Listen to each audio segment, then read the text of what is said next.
माझी आत्या आहे ना ती खूप खडूस आहे. अशी शोधत असते, अरे आरू आली आहे आता काय तिला कारणच भेटत नाहीये. अरे तिचे तुझे कपडे पडलेत ना, उचल.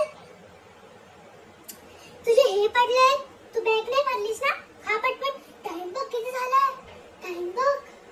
मग बोला एवढा उशिरा जाते, तुझं रोजचं झालंय, रोजचं.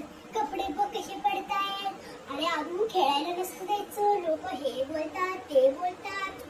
Blackmail melodrama. हे तुझं स्टडी टेबल बघ कसं झालेलं आहे. मी खडून ठेवते बाबा, आमचं नाव नको घेऊ.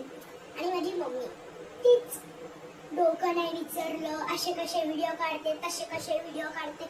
मी कंटाळलो. मम्मीचं मी काय बोलू नाही शकत, चप्पल खायला मी गेली. माझा भाऊ तर मी खूप काय बोलू शकते. नुसतं करत राहा, व्हिडिओ काढायला गेलो